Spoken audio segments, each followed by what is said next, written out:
The Bible. And the Catechism. In a year. Day 247. From the Book of Job. Eliphaz speaks, Job has sinned. Then Eliphaz the Temanite answered, if one ventures a word with you, will you be offended? Yet who can keep from speaking? Behold, you have instructed many, and you have strengthened the weak hands. Your words have upheld him who was stumbling, and you have made firm the feeble knees. But now it has come to you, and you are impatient. It touches you, and you are dismayed.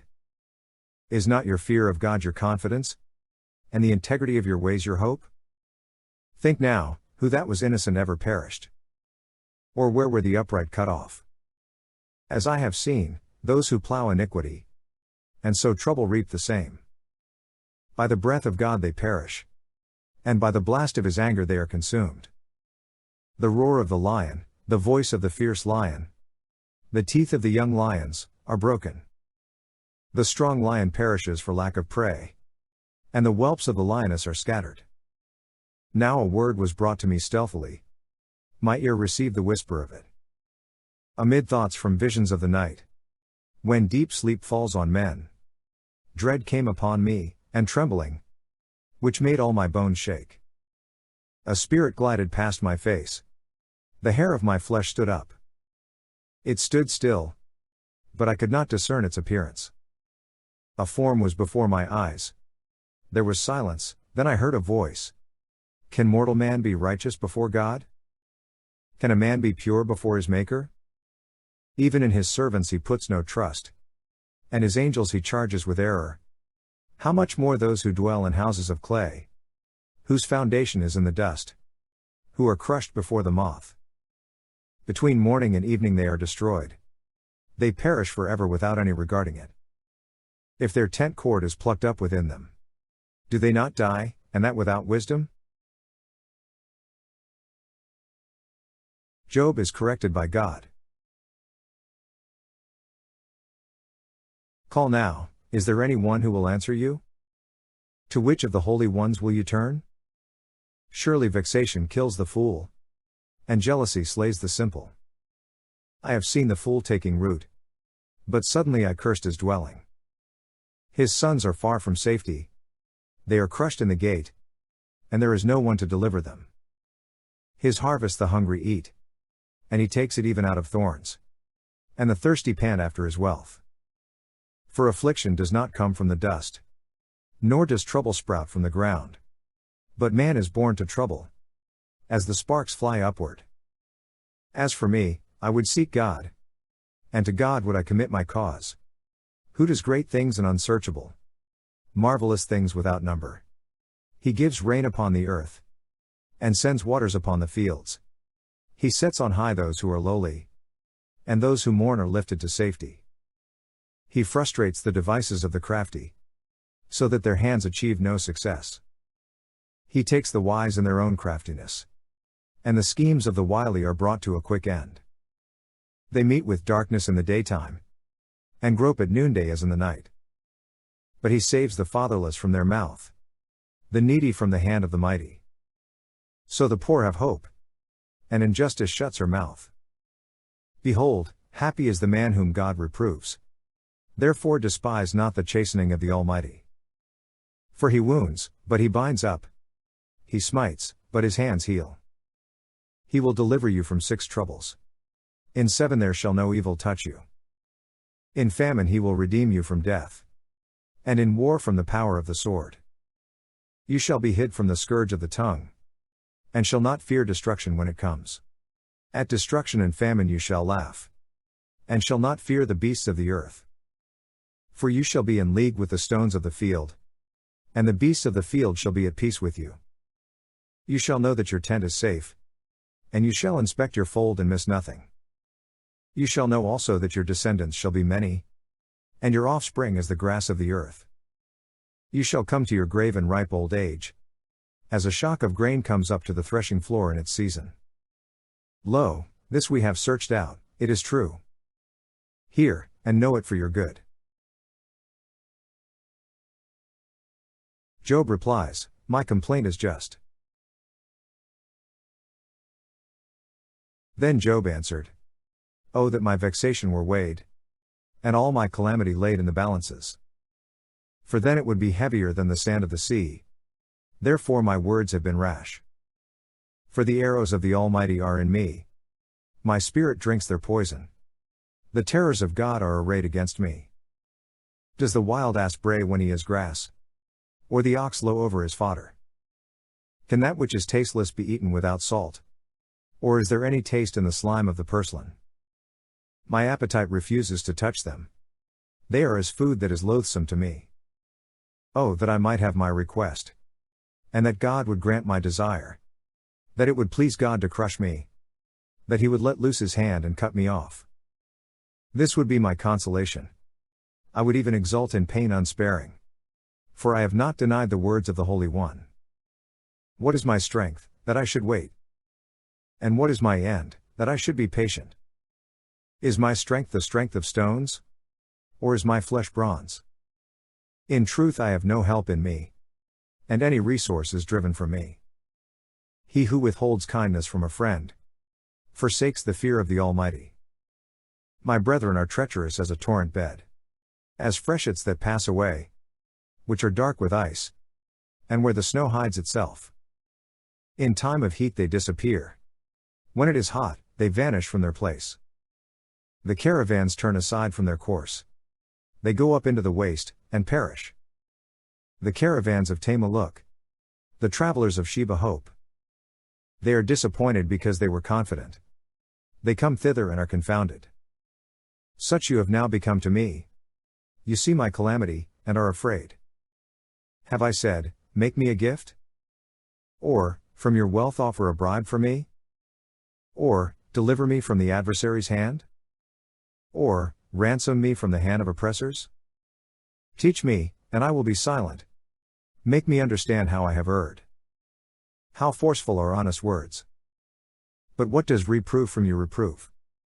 Do you think that you can reprove words, when the speech of a despairing man is wind?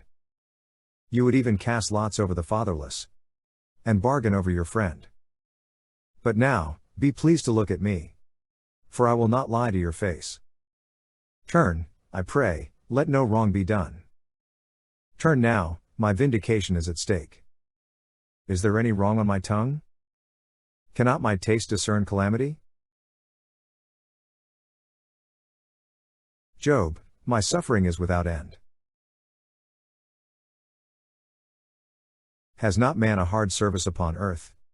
And are not his days like the days of a hireling? Like a slave who longs for the shadow, and like a hireling who looks for his wages. So I am allotted months of emptiness, and nights of misery are apportioned to me. When I lie down I say, when shall I arise? But the night is long, and I am full of tossing till the dawn. My flesh is clothed with worms and dirt. My skin hardens, then breaks out afresh. My days are swifter than a weaver's shuttle, and come to their end without hope. Remember that my life is a breath. My eye will never again see good. The eye of him who sees me will behold me no more. While thy eyes are upon me, I shall be gone. As the cloud fades and vanishes, so he who goes down to Sheol does not come up. He returns no more to his house, nor does his place know him any more. Therefore I will not restrain my mouth. I will speak in the anguish of my spirit. I will complain in the bitterness of my soul. Am I the sea, or a sea monster, that thou settest a guard over me? When I say, my bed will comfort me, my couch will ease my complaint, then thou dost scare me with dreams, and terrify me with visions, so that I would choose strangling, and death rather than my bones. I loathe my life, I would not live forever. Let me alone, for my days are a breath. What is man, that thou dost make so much of him? And that thou dost set thy mind upon him? Dost visit him every morning, and test him every moment? How long wilt thou not look away from me, nor let me alone till I swallow my spittle? If I sin, what do I do to thee, thou watcher of men? Why hast thou made me thy mark? Why have I become a burden to thee? Why dost thou not pardon my transgression, and take away my iniquity? For now I shall lie in the earth. Thou wilt seek me, but I shall not be.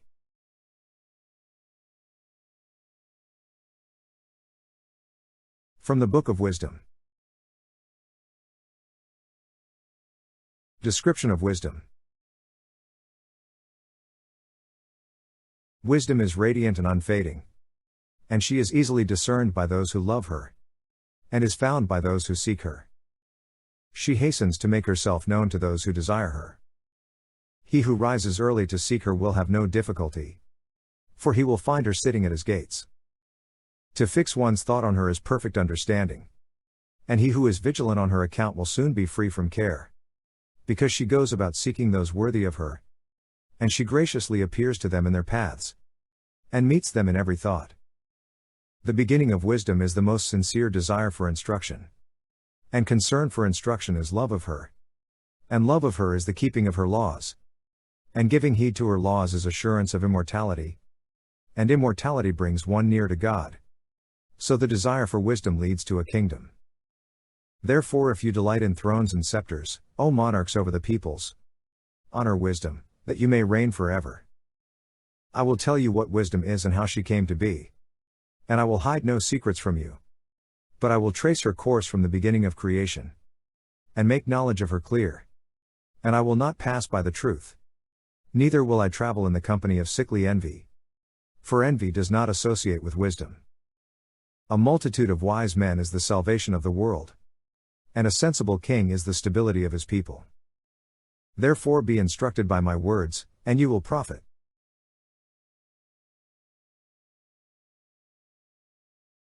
From the Gospel of Luke. The cost of discipleship. Now great multitudes accompanied him, and he turned and said to them, If any one comes to me and does not hate his own father and mother and wife and children and brothers and sisters, yes, and even his own life, he cannot be my disciple. Whoever does not bear his own cross and come after me, cannot be my disciple. For which of you, desiring to build a tower, does not first sit down and count the cost, whether he has enough to complete it? Otherwise, when he has laid a foundation, and is not able to finish, all who see it begin to mock him, saying, This man began to build, and was not able to finish. Or what king, going to encounter another king in war, will not sit down first and take counsel whether he is able with 10,000 to meet him who comes against him with 20,000? And if not, while the other is yet a great way off, he sends an embassy and asks terms of peace. So therefore, whoever of you does not renounce all that he is cannot be my disciple. About salt. Salt is good, but if salt has lost its taste, how shall its saltness be restored? It is fit neither for the land nor for the dunghill, men throw it away. He who has ears to hear, let him hear.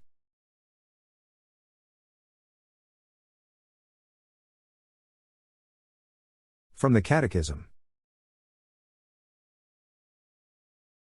Article 7, The Virtues. Whatever is true, whatever is honorable, whatever is just, whatever is pure, whatever is lovely, whatever is gracious, if there is any excellence, if there is anything worthy of praise, think about these things. A virtue is an habitual and firm disposition to do the good. It allows the person not only to perform good acts, but to give the best of himself. The virtuous person tends toward the good with all his sensory and spiritual powers. He pursues the good and chooses it in concrete actions. The goal of a virtuous life is to become like God. The human virtues. Human virtues are firm attitudes, stable dispositions, habitual perfections of intellect and will that govern our actions, order our passions, and guide our conduct according to reason and faith. They make possible ease, self-mastery, and joy in leading a morally good life. The virtuous man is he who freely practices the good. The moral virtues are acquired by human effort. They are the fruit and seed of morally good acts. They dispose all the powers of the human being for communion with divine love. The cardinal virtues. 4 virtues play a pivotal role and accordingly are called cardinal, all the others are grouped around them. They are prudence, justice, fortitude, and temperance. If anyone loves righteousness, wisdoms, labors are virtues, for she teaches temperance and prudence, justice, and courage. These virtues are praised under other names in many passages of Scripture. Prudence is the virtue that disposes practical reason to discern our true good in every circumstance and to choose the right means of achieving it. The prudent man looks where he is going. Keep sane and sober for your prayers. Prudence is right reason in action, writes St. Thomas Aquinas, following Aristotle. It is not to be confused with timidity or fear, nor with duplicity or dissimulation. It is called auriga virtutum, the charioteer of the virtues. It guides the other virtues by setting rule and measure. It is prudence that immediately guides the judgment of conscience. The prudent man determines and directs his conduct in accordance with this judgment. With the help of this virtue we apply moral principles to particular cases without error and overcome doubts about the good to achieve and the evil to avoid. Justice is the moral virtue that consists in the constant and firm will to give their due to God and neighbor. Justice toward God is called the virtue of religion. Justice toward men disposes one to respect the rights of each and to establish in human relationships the harmony that promotes equity with regard to persons and to the common good. The just man, often mentioned in the sacred scriptures, is distinguished by habitual right thinking and the uprightness of his conduct toward his neighbor. You shall not be partial to the poor or defer to the great, but in righteousness shall you judge your neighbor. Masters, treat your slaves justly and fairly, knowing that you also have a master in heaven. Fortitude is the moral virtue that ensures firmness in difficulties and constancy in the pursuit of the good. It strengthens the resolve to resist temptations and to overcome obstacles in the moral life. The virtue of fortitude enables one to conquer fear, even fear of death, and to face trials and persecutions. It disposes one even to renounce and sacrifice his life in defense of a just cause. The Lord is my strength and my song. In the world you have tribulation, but be of good cheer, I have overcome the world. Temperance is the moral virtue that moderates the attraction of pleasures and provides balance in the use of created goods. It ensures the will's mastery over instincts and keeps desires within the limits of what is honorable. The temperate person directs the sensitive appetites toward what is good and maintains a healthy discretion. Do not follow your inclination and strength, walking according to the desires of your heart. Temperance is often praised in the Old Testament. Do not follow your base desires, but restrain your appetites. In the New Testament it is called moderation or sobriety. We ought to live sober, upright, and godly lives in this world. To live well is nothing other than to love God with all one's heart, with all one's soul and with all one's efforts. From this it comes about that love is kept whole and uncorrupted, through temperance. No misfortune can disturb it, and this is fortitude. It obeys only God, and this is justice, and is careful in discerning things, so as not to be surprised by deceit or trickery, and this is prudence. The virtues and grace. Human virtues acquired by education, by deliberate acts and by a perseverance ever renewed in repeated efforts are purified and elevated by divine grace. With God's help, they forge character and give facility in the practice of the good. The virtuous man is happy to practice them. It is not easy for man, wounded by sin, to maintain moral balance. Christ's gift of salvation offers us the grace necessary to persevere in the pursuit of the virtues. Everyone should always ask for this grace of light and strength, frequent the sacraments, cooperate with the Holy Spirit, and follow his calls to love what is good and shun evil.